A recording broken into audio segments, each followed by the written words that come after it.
What's up, guys? It's Ed here from Geek, and I'm with Rob and Mark Kelly today. What's up, fellas? All kinds of stuff, man. How you doing? Doing good. Those bastards, Dustin and Nick, have no-showed on us, and now they're on record as no-showing. So we just decided to turn on, start recording, and start talking shit. And Mark brought up a very funny incident where a particular prospect was asking them to optimize a smart campaign. So, Mark, how would you optimize a smart campaign? Yeah, we're deleting it. That's where we start. Yep. Yeah. So there is no way to optimize a smart campaign. If you're running a smart campaign, the best thing you can do is turn that off and build a real campaign. So, Mark, what's going on in your world this week? What do you got cooking? You know, that's a good question. I've been building up my skill stack a little bit outside of Google Ads, all related somewhat. My buddy Ed has been telling me to get my YouTube game going. So I've been learning my video editor, which I'm just using Screencast, which seems to do everything that the average human would need. And then working on some integrations. We do a lot of white label stuff, a lot of white label Google Ads. And I'm looking at just some simple integrations and things we can add that are one-time deals that aren't as fraught with peril as, things that require, as lead gen campaigns and anything performance-based is. So that's sort of the road I'm going down this week. What are some things I do that I could only get praised for? A friend of mine used to say he liked businesses where you were always a hero. Yeah. Well, this isn't one of those necessarily. Yeah. Certainly not in a white label scenario. You said, I think you said one-time projects. Are we talking like one-time campaign builds or one-time optimizations? A couple of things outside of that, like integrations from, we use Unbounce. I think you guys use, I forget what you guys use. Instapage. Yep. Just looking at doing some, something that you had mentioned one time, doing some email parsing so that they can integrate into a spreadsheet or go high level or whatever. And that way we can stay inside our stack and still be able to allow people to integrate those leads with their systems without us jumping through a bunch of hoops, for that, for trying to, integrate our stuff into their stuff. So just sort of a bridge between them, which is kind of fun from a technical perspective to work on. And you're always a hero when it works. Sure. What about you, Rob? What do you got cooking this week? Just onboarding new clients and a ton of split testing for landing pages. I think I set up like 25 split tests this week. Nice. Okay. Yep. What are you finding is working there? I'm sorry, Ed. I just grabbed that mic right from you. No, go for it. Yeah, Mark, I'm testing. I really only mess around with the header because, like I said in one of our previous videos on here, or Roundtables, it was most of the traffic we drive is mobile. So I play around with different call to actions and also adding buttons that just click the call button stuff with like sticky headers and stuff like that. So I find that the sticky header is actually pretty popular with a call button. Interesting. Yeah, and here's something even more interesting, which I just figured out. A round button, like a I guess oval or whatever, converts better than a square button. Which makes sense on mobile because it slices in a little bit and it probably pops a little bit better on the. I did not think that would have an impact at all, and it turns out it's like a big impact. We've been testing image, no image on a image, no image behind the headline and things because our designers love to make things pretty. Yeah. And I only care about whether they convert. Yeah, it's funny, man. Our people always comment that our pages are really ugly, but if you look at it on mobile, it's the non-image back stuff, and you just want it to scroll with copy and calls to action. And they're not really getting why Rob does it the way he does it, but you nailed it there. It's designer and Hey, Dustin Dustin just came in. Let's welcome him in and take his balls. Let's see here. There I am. We are live and recording right now. We're not actually live, but we're recording. So don't say anything bad about it. Okay, no, nothing bad. Yeah, everybody's great here. Everyone knows what they're doing. Nothing to see here. Keep it moving. I would like to publicly say thank you to Dustin. Dustin sent me a case of Zevia in the mail in a nice gift wrap. It was pretty awesome to get. I know what Zevia is though. I have no idea. When we were in at Josh Nelson's event in Miami. When was that? Maybe 2 months in ago? March. Yeah, March. March I drank him out of House and Home. He had lots of Zevias there, and he kept every time he went and got another one, he got me one as well. So What's the Yeah, I'm gonna bring a whole case for this next one. in like July. 0-calorie seltzer, like flavored seltzers. Booze? No. They're just seltzers. The hell are you drinking non-booze seltzer for? Yeah, here, hold on, watch. Let me get one. I'll show you. What are you drinking a booze seltzer for? They're delicious. Here it is, right here. They're We're gonna get sponsored. We're gonna get sponsored for this. Oh, all right. 0-calorie. It's like this is a cola flavor, so Rock it's and not roll. like boring water. This is Yeah. Pretty good. Water, I like water. it. Water. Yeah, I like them. Never drinks that stuff. Nice. yeah. Something I'm in like the middle of a 48-hour fast right now. I did 41 hours earlier in the week. I'm shooting for 48 this time, and I can't drink those during it because it'll break the fast. So I got to stick to like normal seltzers. Because of the stevia. Yeah. That's a debatable issue. We can talk about that today. Well, if you put a, it's going to be different for everybody. It's like chewing gum, toothpaste, stevia. Like it.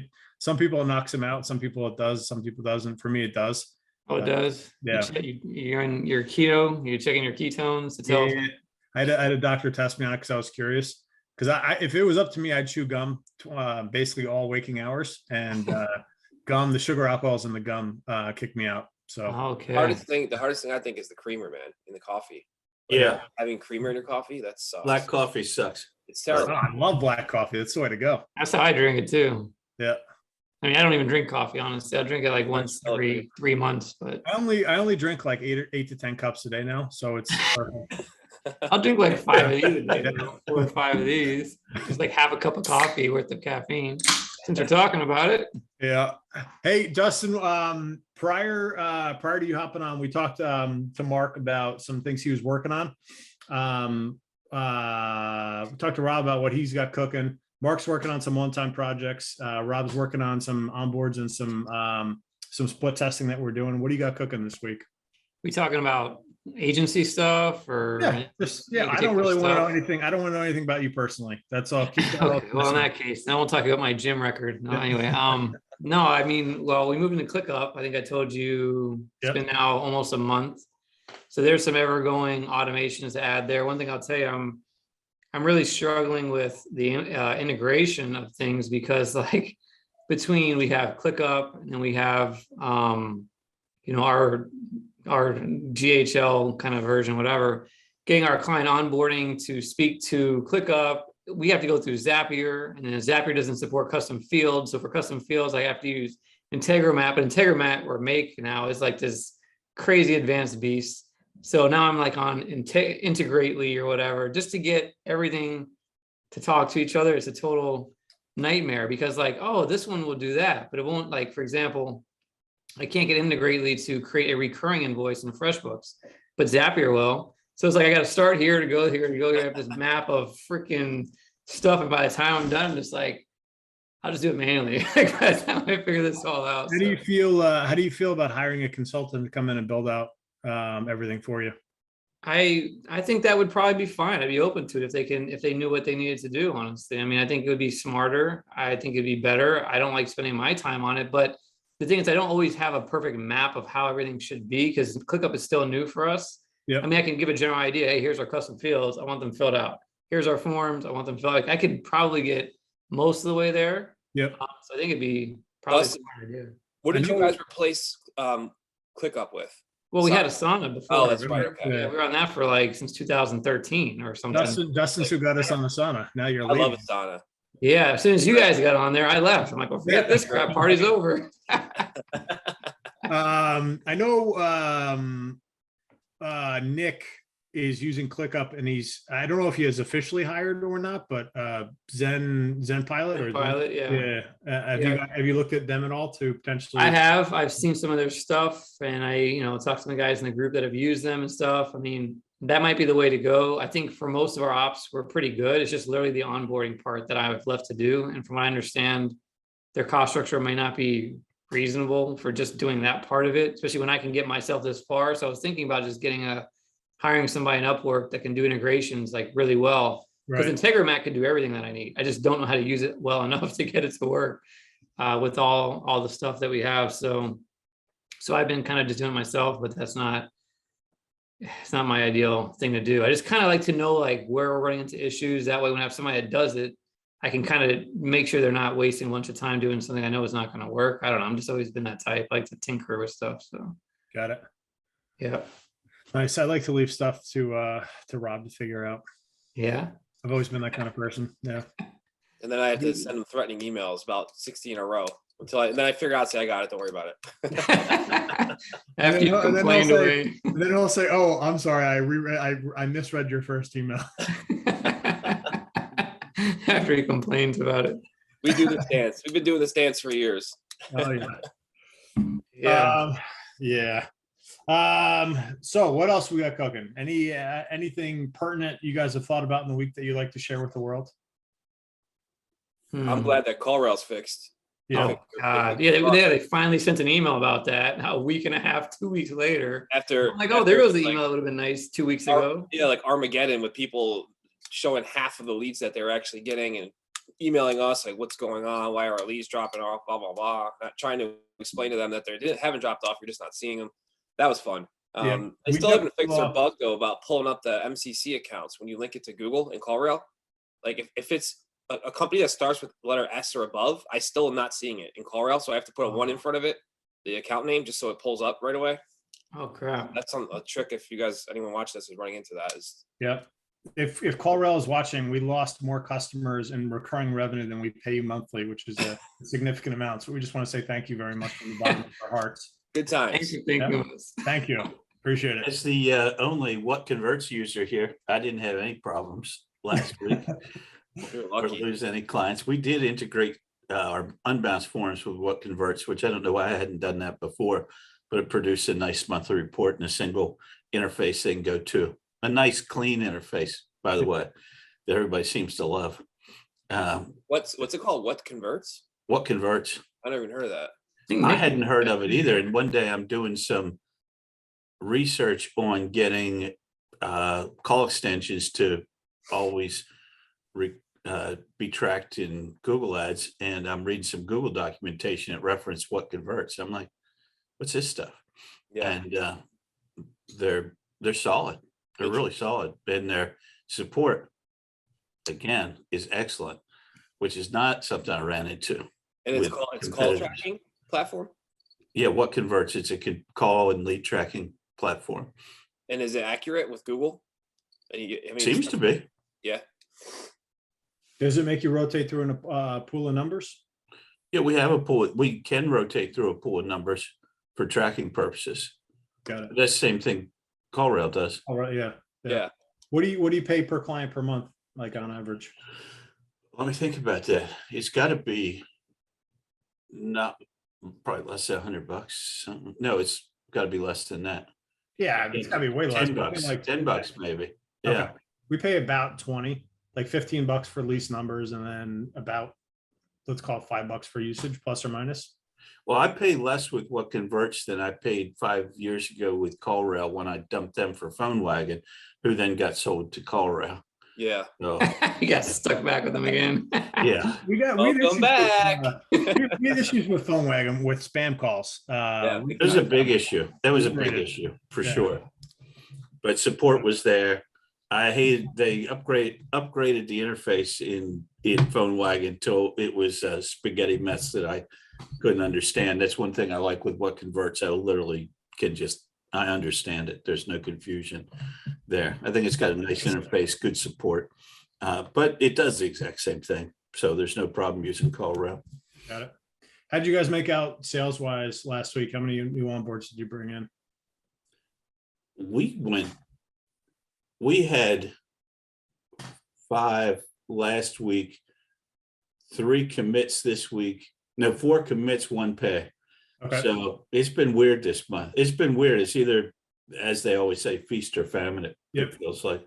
That's the tricky part with white label. It's like you put it out there and then they have to go close the deal. So you're kind of waiting on it. And it's like nothing you can really do to influence the sale to accelerate it outside of like hunting for agencies that have a book of business already with another agency that you're trying to steer from. So that's the tricky part where it makes it a little bit more difficult to kind of build the pipeline out. You can't close a person who doesn't have a client, you know. It's like I can't hard close and say, you know, let's launch this campaign now because they don't have one. So how about you, Dustin? How'd you make out? Last week, I mean, I had some calls and no closes, but I've been honestly working more on ops, and I also have an ad. I'm working on some video ads to run Facebook wise for the agency and YouTube and do some things there. So I've been like marking up the whiteboard, getting stuff together, Nice. all that whole fun mess. VSL I'm working on. So I'm taking a slightly different approach, but it's really same approach we've talked about with YouTube. It's just putting a little fuel behind it with the money, because I'd rather just Yeah. I like pay it. to play sometimes, Got it. since that's what we do. Very cool. Rob, how many onboards did we have last week? I have no idea. I don't know. I have to look. I think 11. Sweet. We had a busy week. yeah, good week. Yeah. That's great. Yeah.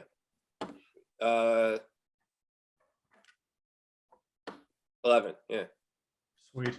Now, not all of them are new clients. Some of them are secondary campaigns for an existing client. So like, let's say they're an HVAC client. If they bring on a plumbing campaign, we treat that as a separate onboard so that Yeah. all the details and Couple data of those. are correct. Not Mark. Nick was just trying to get in. Let me see here. Yeah, I saw I just messaged. He What- said, what- yeah, bad connection though. Okay. Let me see.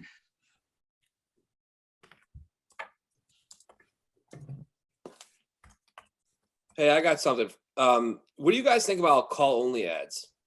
I cannot get any volume with them, no matter what unless it's a nationwide campaign. We don't do them very often. We have tended to get like really, the last time I remember we did it was for something that was a medical thing that was mostly older folks, and Yeah. they just freaking call it random. That's always been our problem with call only ads, is no one reads. Yeah, If we get them to a landing page, they can at least read and say, oh, I'm not where I wanted to be. and leave. Call only Call ads, and it just question. seems like they just press buttons at random. I have had ran these now in like 2 different, like Atlanta geos, like DMA of Atlanta, like a huge freaking location.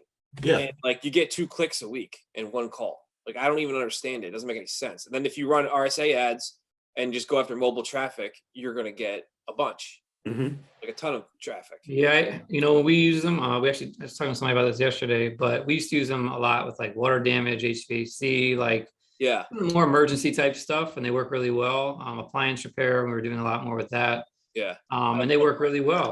But like you said, the volume is always limited. And now you've got, what we used to do is we used to have a separate call only campaign, and we would downbid mobile in the main campaign to push the traffic over. But you end up losing all your traffic. Sometimes, I mean, we wouldn't do 100%. We would do like 60% or something, just to basically favor the call only and then have a higher bid. But the thing is that I think with the RSAs coming out, I think maybe Google is being more restrictive with what kind of ads they're going to show. Maybe they want to show RSAs more often now, just because of the fact that they're pushing them. So maybe they're just like deprioritizing call that's what only they ads. like right now. So that's what Maybe. I mean, that's what I'm going to guess and say. I mean, Because that makes sense based on what I've seen, man. Because like I said, we have a few of them. I think it was an HVAC, and there's a water damage guy, and a huge geo, huge budget, and there's just no volume, not even impression wise. It's insane. And even getting super aggressive with bids, like $60 clicks, still nothing. really, that is Really strange. That is weird. So I mean, we haven't run into it in them a off. while now. It's been a bit. Yeah, But I think I'm done with them forever now. They just put a bad That's taste in it. my mouth. I'm just out. I'm done with them. I'm done with you. Breaking up. Let's see here. Nick just messaged us. Speaking of the call tracking thing, I've been talking to a lot of other buddies of mine, agency buddies. It seems like some of the call tracking stuff kind of gets over people's head a bit. Like just implementing, whether it's CallRail, whatever, just the offline conversion side of it, or using a import from clicks conversion. I know like CallRail will create the conversion for you, but other systems don't always do that. And so I see that, like, for example, people are just using like a static number on their landing pages, and they don't understand why that maybe doesn't go back to Google. Well, because there's no GCL ID they can associate with that user to send back. and also even call extensions. I mean, me personally, I don't know about you guys, but I have a dedicated call extension phone number because something you alluded to, Mark, I found this out in like 2000, I don't know, maybe 16 or something through Google, is that when you use a Google forwarding number in your ads, they throttle how often it shows a forwarding number. Why? Because think about it, you have to have a number for every impression on the internet. That's not going to happen for every advertiser, right? That's just impossible, right? So what they tell you, and I can never get an actual number from them, but basically it's based on the ad group and how many clicks it gets, not impressions, but clicks it gets in a given 30-day period. So I don't know what the number was. So I could never press them for a number. Not that I would even trust the guy I talked to, but the point was, if you're not getting clicks in an ad group, you're not going to probably show a forwarding number, which means that that call goes right to the business. You get no credit. You have no idea it happened. So ever since we learned that, we started buying our own call extension number. Yeah, we always have a 4-number pool and at least a call extension number. Yeah, we do the same thing. You have to. It's the only way to properly track stuff. Yeah, a lot of people don't know that. They think, oh, I'm using Google forwarding, so they're taking care of it. Well, they're not taking care of it. You think they're taking care of it. Yeah, you can do a search for your brand or whatever keyword you have and look at your ad. Does it have a tracking number or not? But don't use your head ad groups. And this used to bite us in the butt a lot because we have really segmented campaigns. So like you guys are a lot more consolidated than we used to be back in those days. We would break out campaigns by match type. It was a whole thing, you know? And so that means your ad groups get a lot less traffic because they're way more specific. So that problem was even bigger for us because by design, we wanted it that way. We wanted very segmented ad groups, and it ended up, until you learned it, you are like, man, it's not working, but they're getting calls. Like, well, we're not seeing them. What's happening? It's interesting because we always thought that they just broke, not that they weren't serving them, which is even more messed up. That's wild. You would think that they would have something built in there that would automatically fix it, but my gosh, it's just not even that they're not serving it. So it's like, that's wild. That didn't even dawn on me, is that's what the issue was. I'm not surprised at all. Well, here's the other thing that people don't think about is, the Google Maps listings, right? Google Maps ads, right? So you can have your ad in the map pack either on the search results page or in the local finder when you hit more places. Well, you can have in your Google My Business, there's a spot for an ad extension there. So I use the same ad extension phone number, or maybe we might use a different one, but I generally just use the same one, because if you don't, when your ad shows as an ad in the maps, it's going to have your regular business phone number. Yeah. So here we go again with another place that you're driving traffic. Like, oh, my organic's doing great. Your ads suck. Okay, well, you're getting credit for stuff we're driving at, so now you can see. And so if you ever want to know how well like that's doing versus your actual call extension, that's where I think you get a dedicated phone number for just the maps ad extension, right? Because now you can clearly tell where it came from. Yeah, I usually don't have to worry about that too much, but I wanted to share that because, again, almost nobody knows that it's there. And Google will show you a regular freaking business number, and you get no idea. Now, if somebody were to click the button to call, then obviously that would get tracked, but not everybody does that on desktop. They'll just see the number and call on their phone. So right. Yeah, so hopefully that'll help some people out there. It seems like everybody I talk to. Do either of you guys do anything with Google Guaranteed? No. Talked about it, looked at it, never touched it. I think that's interesting. I was telling Ed a couple weeks ago about how it seems like they want everything to be that eventually. Yeah. I've used it. The issue is you throttle how much volume you can get out of it, so it's not going to quench the thirst of the customer. If they want to spend a lot, you can only spend so much there on a monthly or weekly, daily basis. So there's always going to be some, not always, but there needs to be something else that they can put money towards. Yeah. We have a client that came back to us, was with us for a year, canceled to go full Google Guarantee because it was working well. Came back like a month later saying it went really well for 2 weeks, and then basically dried up. And what niche was that? Roofing. Oh, I think I know what you're talking about. Yeah. I had the same experience in real estate because I was running them for my old real estate partner, and it was doing great in the beginning, and it starts to wean out. And part of it's because if you start, because now you have to deal with the CRM, right? Because Google is going to say, oh, you're not marking them as like leads or using their CRM to kind of track things. I think that affects, I don't know for sure, but I think that affects how likely they are to give you more. And we would get all kinds of crap that we didn't do. It was not in our listing. So you could choose whether you do rentals. We didn't do rentals. but people don't, they don't search for that all the time. They just search for realtor in that area, but they want a rental. And so they call you, they bill you for the lead. You hear the call, they're asking for rentals. And like my whole partner was just being a nice guy, trying to like direct them where to go. They'd still say, no, but you tried to help them and want to bill us for it. I'm like, well, yeah, to be nice, but you can see clearly we don't go after rental. So after a while, it started to die down. And I mean, while it lasted, I think it was great, and CPL was pretty good. I wasn't complaining, but it makes me happy to know that it's such a piece of trash. I'm glad. I don't think it's a piece of trash, honestly. I don't. I just think real estate already is a tough one. Nick's not here to defend his turf, but I mean, you're dealing with sometimes some interesting characters, and I'd imagine that it depends on the niche too, right? I mean, yeah. I think LSA is great. Hot and heavy for a while there, though. They were really pushing it 2 or 3 years ago, and I expected that they were going to push everything that way, but I think they've run into some issues. I think that, Mark, I think you're right, and I had like a panic thing a couple weeks ago about it. I'm like, this is the future where they're going. You can tell what they're trying to do, but then I'm looking at it. I'm like, they don't really know what they're doing yet, because they're giving the end user way too much credibility that they know how to work a CRM and they know how to do all this stuff. People are not nuanced. Even people we deal with every day, they don't even know what the hell's going on. They just want the phone calls to come in, and they'll take it from there. That's it. They probably listen to their Google rep at Google. Yeah, that's probably what's happening. Yeah, so I mean, that kind of makes sense, actually, Dustin, a lot. Yeah, I think we know how the struggle is to get them to use a CRM. Now you're talking about some other disparate system that doesn't tie into what they use every day, and you want them to go in there just to mark your lead as whatever. You better integrate with stuff people use or something so it can talk to each other. But they don't. As far as I know, they don't do that. And I think when it comes to the future of Google, I think Performance Max is what they're pushing towards more than they are Google Guaranteed, or some balance, because I feel like that's where all you hear about is that. I mean, they're absorbing local and smart shopping campaigns into it. Hey, Dustin, for those that don't know, what is Performance Max? Can you give like a 30,000-foot overview? Yeah, Performance Max is basically a new campaign type, or it was in beta for the last about 2 years, but it's rolled out now, where Google is basically giving you one campaign option that targets all of their inventory. That's Discover, Gmail, YouTube, shopping, search, display. I'm not missing anybody.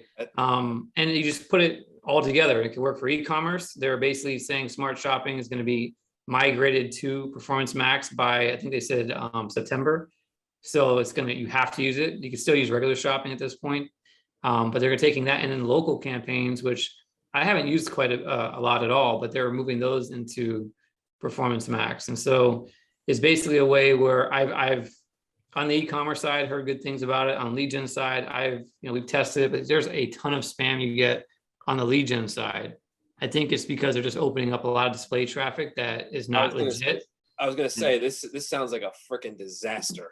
Yeah. I mean, honestly, with Display Network. I follow a lot of other agencies that are using it too, and it seems like it's a mixed bag. Like some people are having success, some are not. But you're going from having keywords and defined ad groups and things like that to now asset groups, which are groups of like imagery, ad text, and then you give it audience signals. Audience signals could be like keyword, like basically how you create custom audiences. It's not keywords like we do now. It's what you would do in the audience manager. So you would add a group of keywords, or you would add like your customer list, or you can add things like that. Those are called audience signals. That just means that this is the direction I want you to go, Google, but they're going to go wherever the hell they want after that. So this is like giving them like a little bit of AI training to a degree.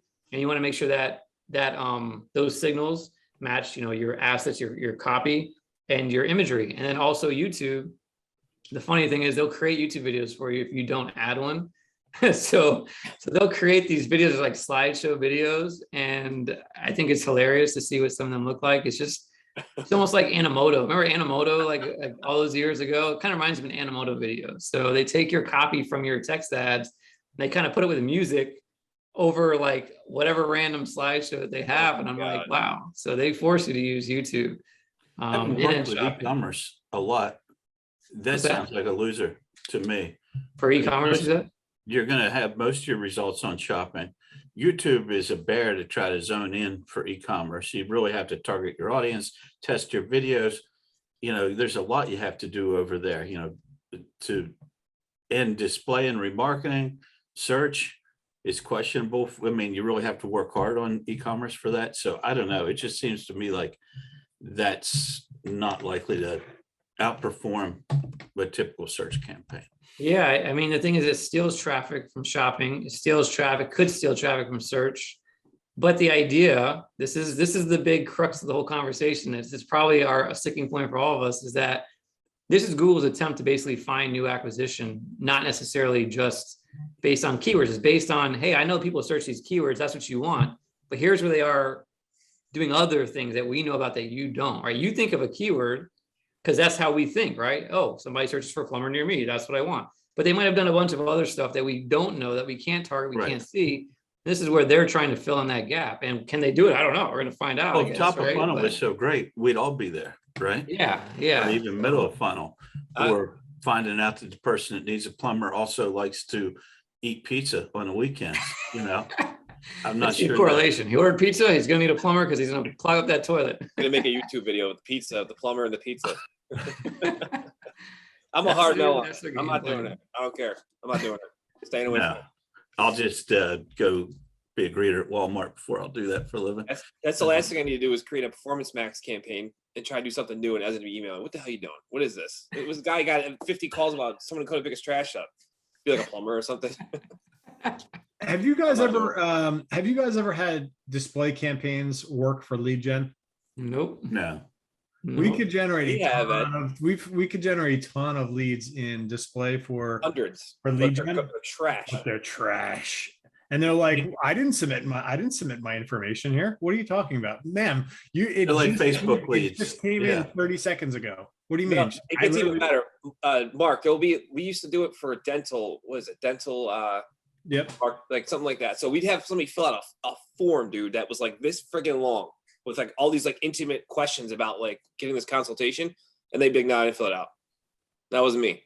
Like, dude, you have no teeth. Like, what are you doing? Fill this out for then? It's very, very strange. Very, very strange. And we got our list burned on the display network. We had a nice size retargeting list. It was like 10 or 20,000 people on the list. That hurt. All of a sudden it got intermingled with spam and all of a sudden these retargeting campaigns would burn through their budget in like a minute. And we're like, what is that? And they were like, oh, okay, there's spam in here. The support would say they cleaned out the spam. It's gone. We do it again, gone. And then basically came back that the list was ruined and we had to start over. And we're like, they opened up our list without telling us to some other audience segment or something. It was a new feature when it rolled out, and it opened up our list and mixed it with something else, some kind of targeting. And it just flooded us with like irrelevant. So sad. It was such a waste of a good list. Because that display list, we years making that list. We used to get this was for white label PPC. We used to get like $100 to $200 leads in that, and on the display retargeting list, we get leads for like $5 to $10. Wow! So it was like it was heartbreaking. Like, it was such a disappointment. Yeah, the display thing is just click farms. I think it's the same thing that PMAX Performance Max is dealing with. It's just you got people who want AdSense revenue, and if they see conversions coming from that domain, then Google's AI is going to send more traffic to it. Dumb PPC managers that don't check websites, no offense, but they're going to go and send more traffic to it. It's just they game the algorithm. So, and they'll do pretty advanced stuff like you described and fill out a form or something. It's crazy. It's crazy. We had to work one time for buy houses fast, buy house for cash, but we worked really, really freaking hard at it to get it to work. But it was the only way we were trying to scale it for a client. It kind of worked.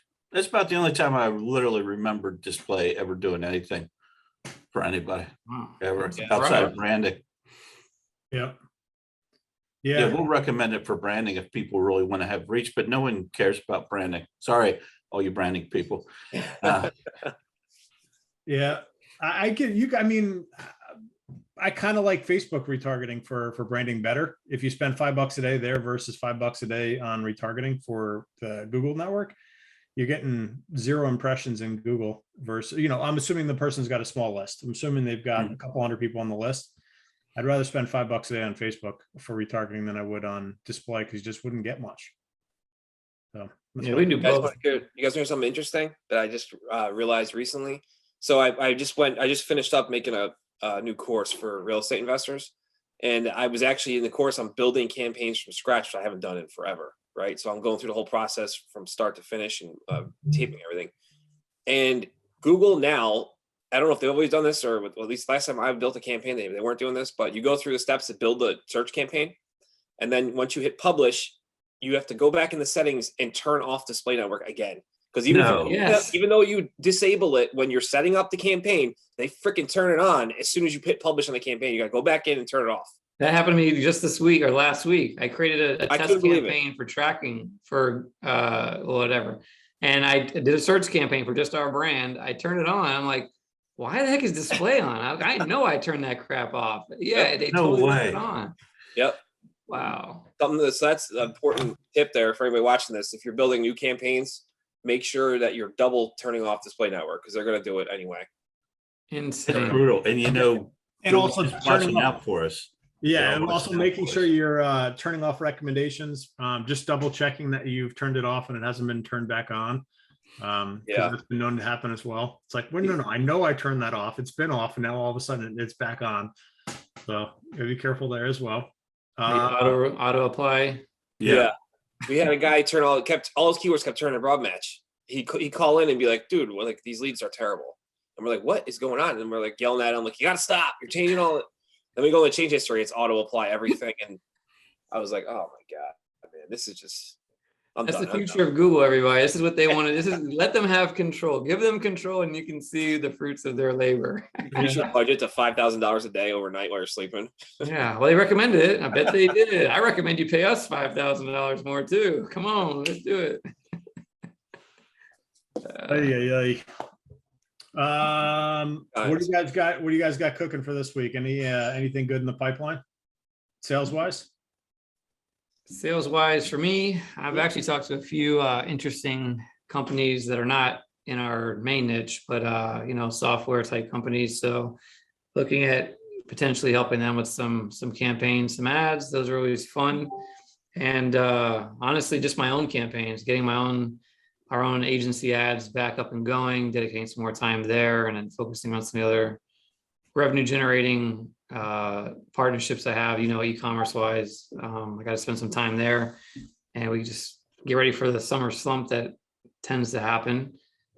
Just be prepared as far as ad spend goes, ROI. So not too much new onboarding stuff, more just internal and a few leads to follow up with and things like that. But got it. Are you going to do niche specific agency ads, or are you going? Yeah, that's what I'm doing. Exactly. Yeah. I mean, I wouldn't waste time on doing anything general because what the heck's the point of that? I'm trying to get away from that. So good.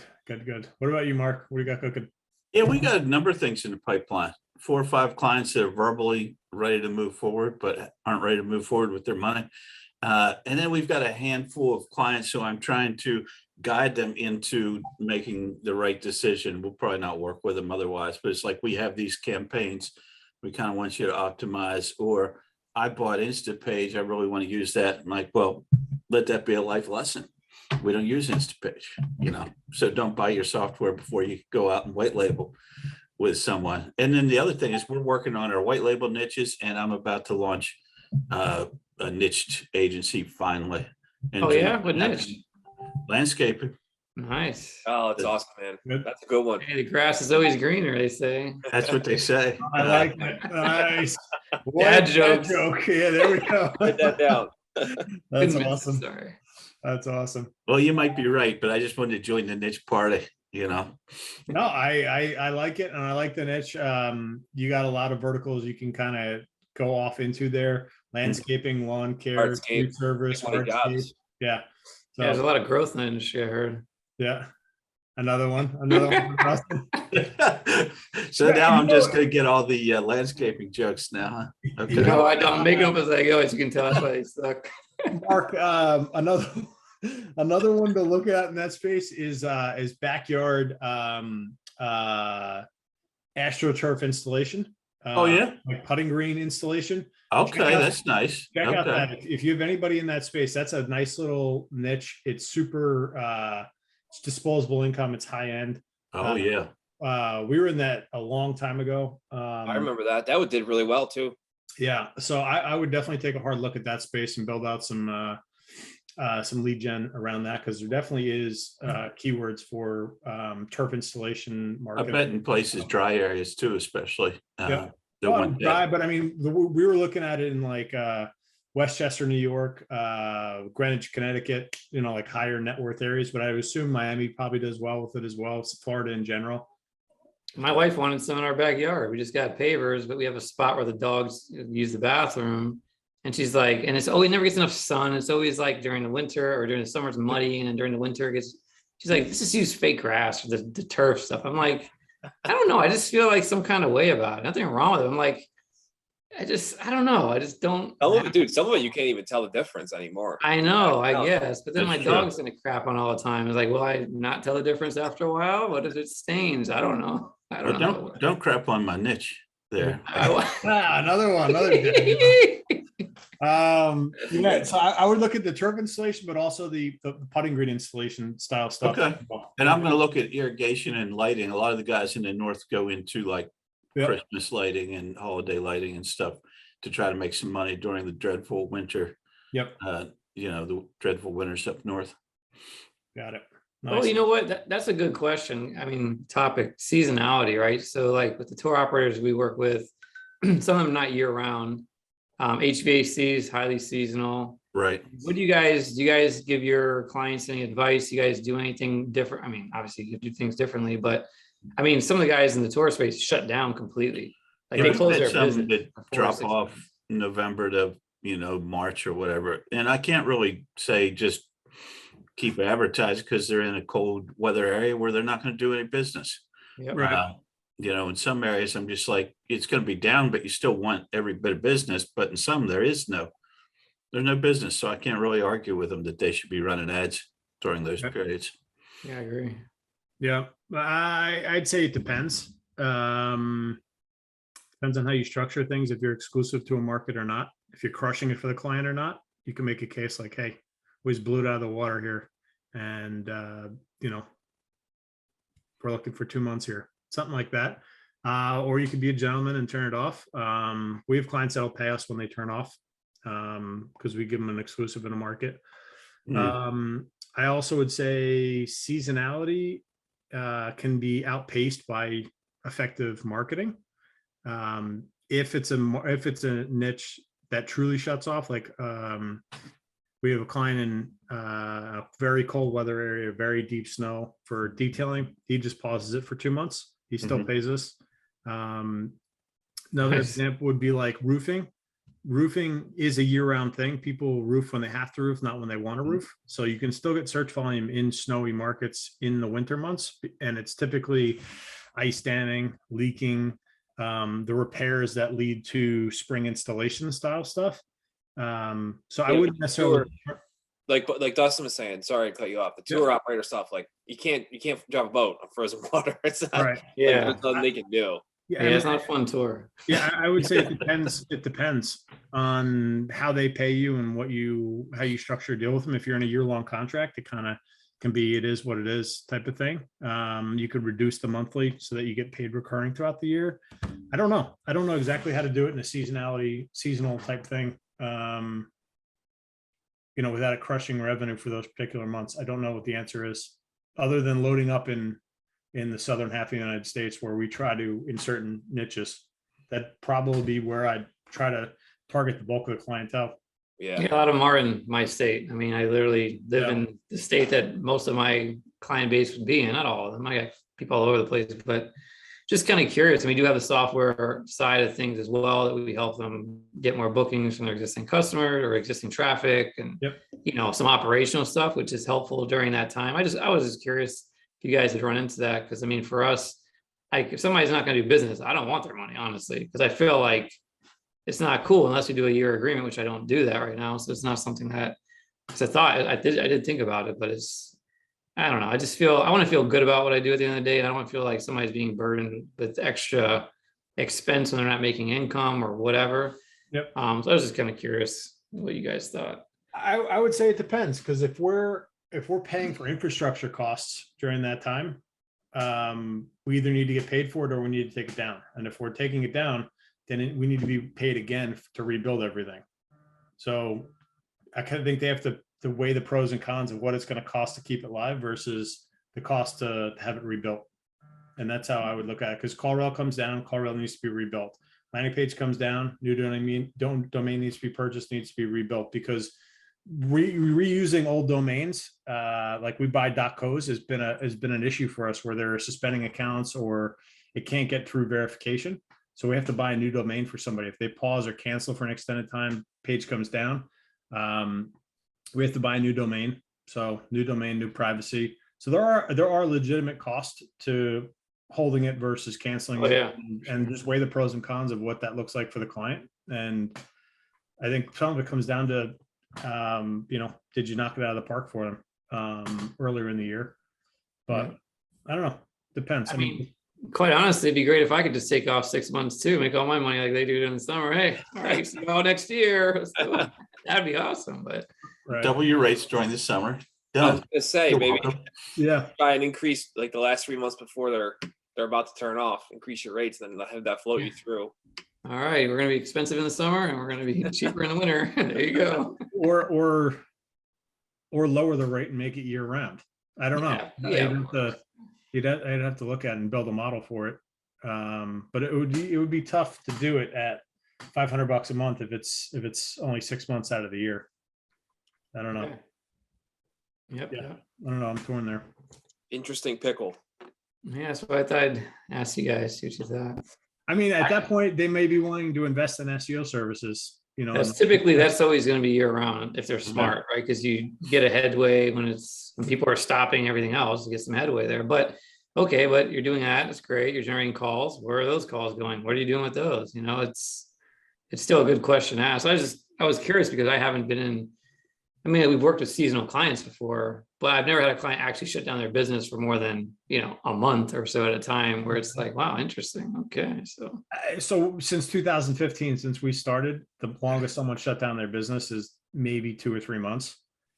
But there'll be the clients in like junk removal will say it's very seasonal and we just don't do work in the winter. And I'm like, have you ever run Google Ads?